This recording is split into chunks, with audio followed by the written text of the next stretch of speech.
love alternate ending. We're just here admiring your background and how beautiful that background is. Yeah, we wish we could all be together in beautiful Park City together. So sorry that we're not able to share that experience. But I must say, we're excited to have both you, Julian, and Raymond on. You were Raspberry, the film that was premiering at Sundance, was the first thing we saw, and you are now the official final interview of Sundance. So like bookended by what is still haunting me. Like we've seen 20 movies, Care? I don't even know, frankly, at this point. We've seen about 20, and this by far is the one that has stuck with me the most. Well, we're honored. Yeah.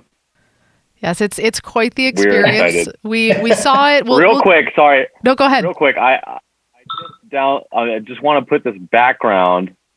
How do I? Oh, here we go. Julian, you're obsessed with this background. You need to get over it. No. Hold on. I just texted it to you. It's all good. Oh, you want me to participate as well? Okay, we're gonna do this. All right. Oh, see? I like it. There we go. Yeah.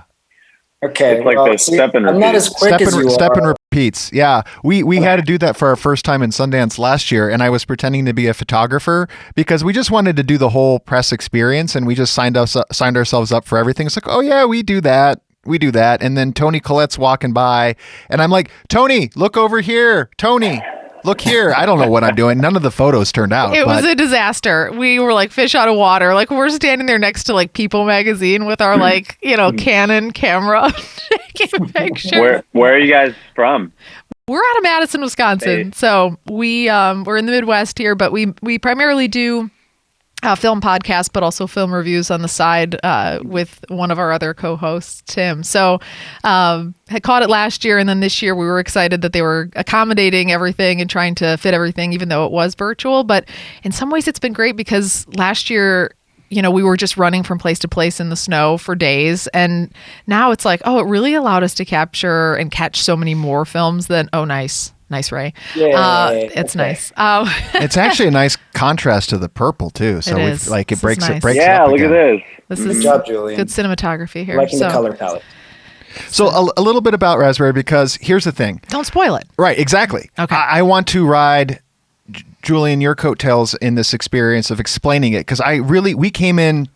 We didn't read a log line. We didn't read anything, and like coming in fresh, I feel was like ideal. Yeah. It was paramount to the experience. Like that's a big reason why I feel we got the experience. But then you also want to like give a little bit. So we'll follow your lead, and we will work within those guardrails. Sure. I mean, I need to figure out, I guess, if this is like full on spoiler territory, or if we kind of need to like tiptoe around sort of what it is. What is it? Because I think then it'll sort of define. Or are you asking me? So my objective is to get people to watch as much, and if you feel like knowing about it will ruin that objective, then let's not talk spoilers at all, because I really want people to see this just so much. And I think you might have been passed along to our initial reaction to this is like I'm not a snob when it comes to short films. It's just I've never really taken a leap into that direction. So I've always avoided them for some reason, which is weird because in today's culture, you feel like everything's quick bite. We had Quibi for a while there. Everything's short. So like it's actually fits my ADHD that I have. And it was just a perfect package of a movie, perfect movie in 7 minutes. And it took us through a roller coaster of emotions. Yeah. It's the film's based on a true story. I watched, my dad had cancer and passed away, 3 years ago almost now. And, there was a moment where he was sent home to be in hospice, like palliative care. And, for about a couple of weeks, we like essentially helped usher him towards death. And I think there was a lot of, not only did it kind of become revealing how kind of like normal and pedestrian like death is, as you start to like read these, manuals and stuff on like preparing for the like end of life process and like how clinical it all feels while also being a really deeply traumatic experience. I sort of like thought to myself, like once he died and once like they were going to take him away, it was like, what, like how, I don't know how you can like sum up, you know, I think I got multiple times to really sit there and say goodbye to him, you know, over the course of a couple of weeks, but like, what's like the final thing that I'm going to say to him? Like, what's like literally the last words I'm going to say to my dad before they take him away? You know, I never get to do this again. And I felt like it was it felt like a mountain, like a huge mountain to climb, like a somewhat insurmountable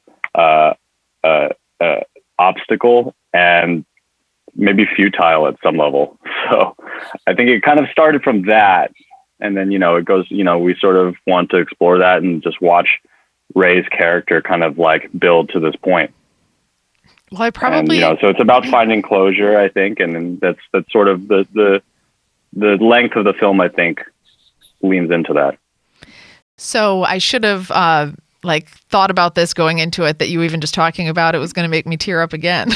So now I'm back to the film again, thinking about it. But so do you see yourself in that? I didn't know that it was as personal as you're saying here. So do you see yourself in Ray's character in this, or are you, which brother are you, I guess is what I'm asking.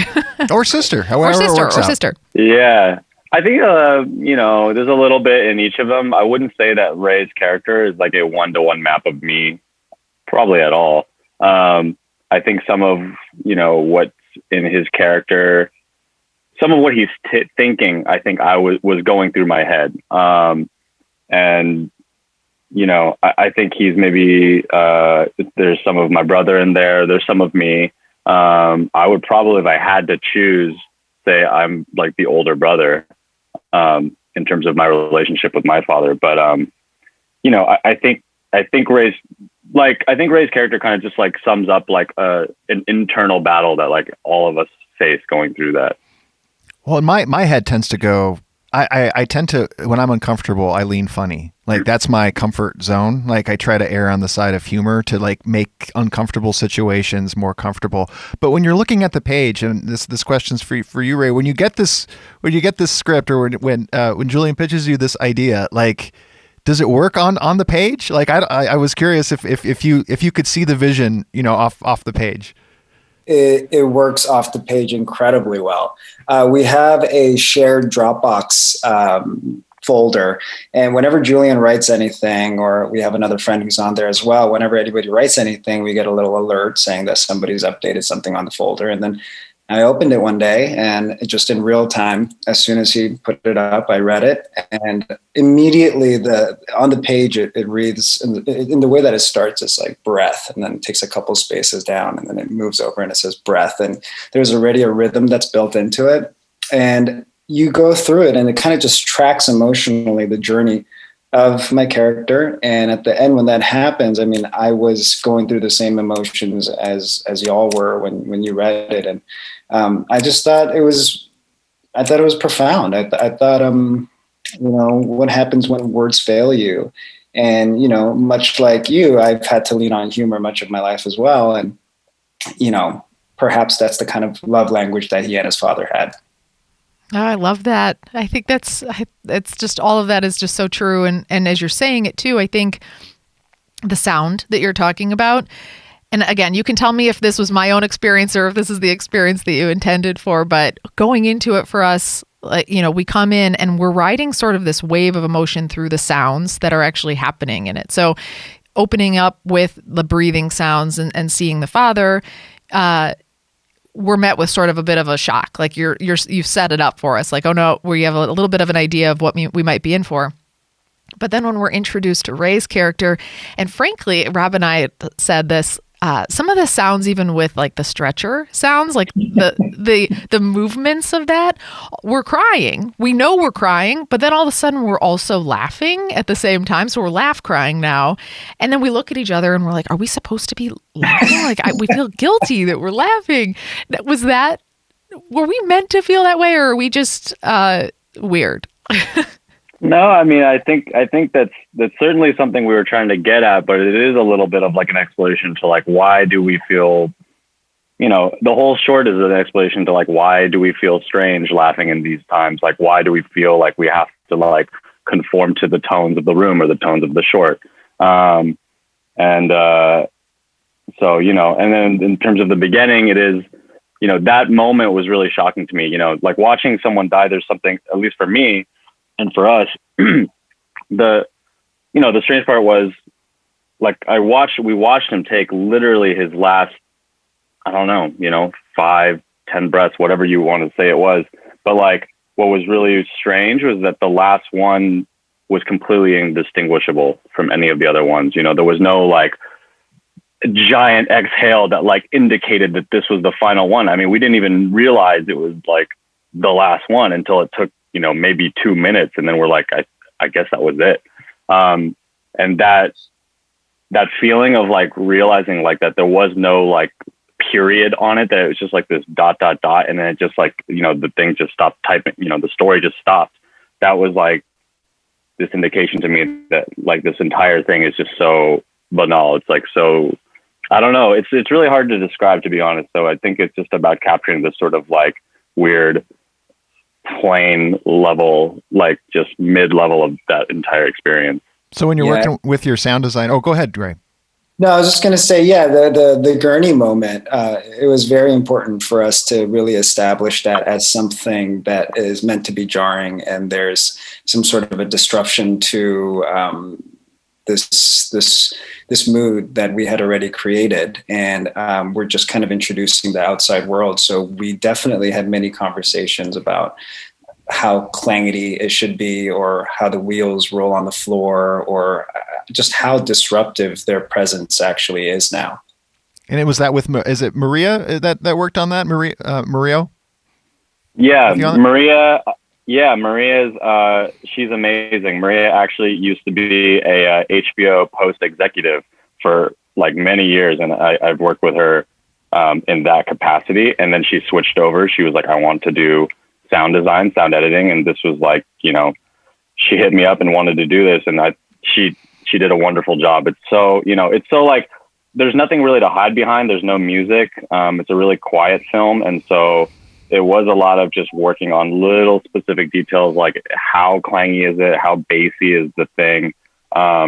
You know, in terms of like the tone of like kind of how plain and banal it feels, like there was a version actually very close to our final version where we played with having this kind of like or like tinny ringing happening that sort of, you know, sort of characterized Ray. You know, Julian, you were saying the quiet moments, and Ray, you were saying that, you know, everything's so much on the page, but if I recall, like your character doesn't say a word. So everything that you're doing is mannerisms, is a performance. And I've got to say, you conveyed so much over the course of those 7 minutes. So kudos to you. Like, how do you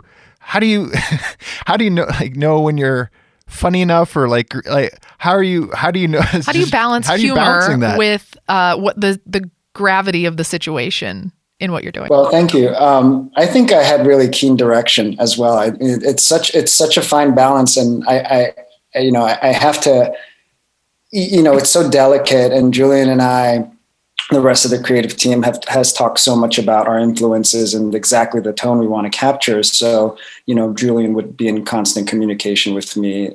You know, if I were to sit down awkwardly back onto the couch, would that look strange? If I held the pamphlet out like this, is that funny, or am I trying too hard? And I remember saying, this feels like I'm trying too hard.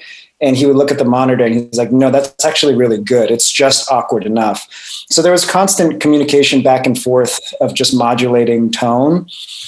And then when it came to, expressing it, I just had to make sure that I had to retain stuff, and I had to control things. And then at a certain point, I just had to let go of everything that I was controlling. And Julian also did very long takes. And I come from a theater background, so I like to play through the emotions of the character. So it was actually very easy for me to track the emotions as opposed to jumping into it after a cut. So it was all the facilities were there for me to achieve success. Yeah. And again, I go back to the same thing of this is only 7 minutes and we've talked already so much about it. And I still have so much to say we because need there's so 7 much. hours at least to cover the 7 minutes. The fact that there's this character arc in 7 minutes is just what blows our mind. And I think that you even set up something, Julian, in this where we as the viewer are questioning Ray's relationship. So that's already come into question. The fact that he's sitting there in such a way and it's a little bit awkward, we as a viewer are saying, does he have a good relationship with his dad or is this a strained relationship? So we're already questioning that in and of itself with, again, almost no words, almost, no context. And so for you to be able to answer that question for us in the film as well, with the way that it resolves was something that we're like, again, this is a complete movie. This is everything I need to see and know in just 7 minutes. I just don't know how you've done that. And it's not really a question. I guess I'm telling you that I don't know how you've done that. No. Well, I think it needed to be short because of money and time. There's certainly that. But I think it's really only just about one moment. And that moment is of high interest. And then, I don't necessarily, I'm not really into, I mean, I guess a lot of people aren't into this, but I'm not into characters explaining how they feel at all. And just the story is about a person who is struggling to find his words. So it wouldn't make sense for any of that to kind of come through dialogue. Right. So I think it was a lot about trying to plan out the way this film plays out. And a lot of it actually just plays out. I already planned the edit, in my head sort of, and it didn't really stray much from it, except in a couple areas. But it was just about thinking, how does each shot give you a new emotion, and how does it raise a new question? And so every time it was you might see the family, and then you see them emote, and then we see them cry long enough until we've gotten enough of that story. Now it's we kind of show this wide shot that feels like it's going to end the scene. And then you see Ray. And then, in that shot, which is my favorite shot, the first time we see Ray, it feels very eerie to me. We didn't want to kind of impose, but I didn't really want to impose any feeling on it. Didn't want to do any sort of music or any sort of zooming or anything that kind of and Ray did such a good job of giving you just enough to make you kind of feel like you wanted to figure him out. And just knowing that he's looking at this family that's all the way across the room, I think that just gives you so much, it just raises so much question. And then move into the next scene, and hopefully you have a new series of questions that you start to glean a little bit more information with every shot. That was, I think, how I dictated how we would try to move through this. It's interesting because I know you have an editing background, so it's interesting that you're coming from it from that point of view as well too. Now, I know that you have a number of different formats that you've worked in with shorts and TV series. What's next for you? Because I really love your sensibilities, your sense of humor. I want to consume more. Are you looking to stick with the short form? Are you looking to TV series more, or features? What's kind of on your list of ambitions from here on?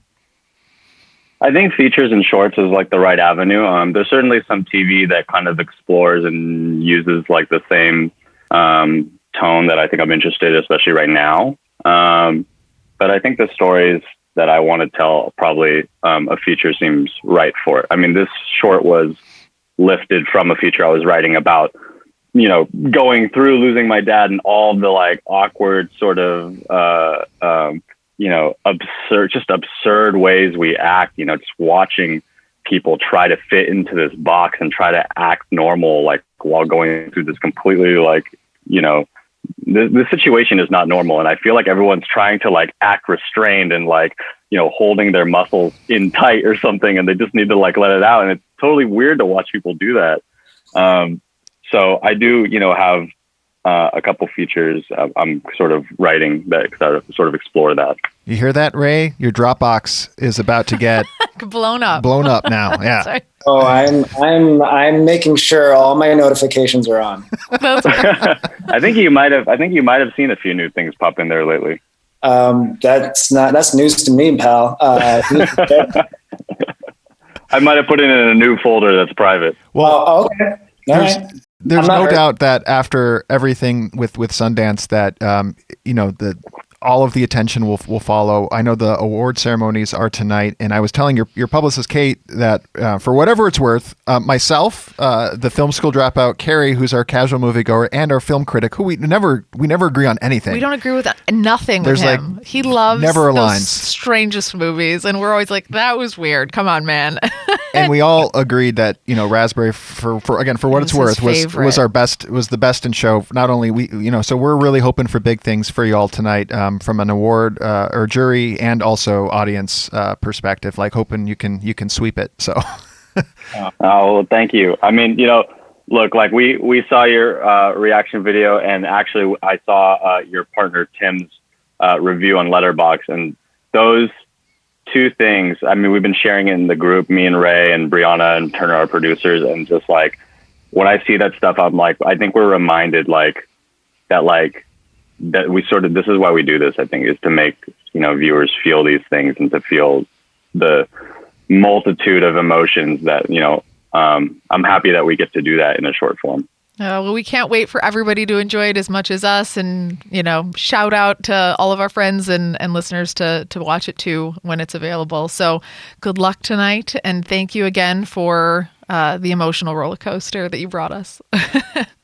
Yeah, thanks for watching, and thanks for pouring all this love and time into it. It's our pleasure. No, thanks is all on this side. No, appreciate you too.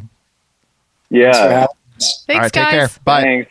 All right, bye guys. Bye. Bye.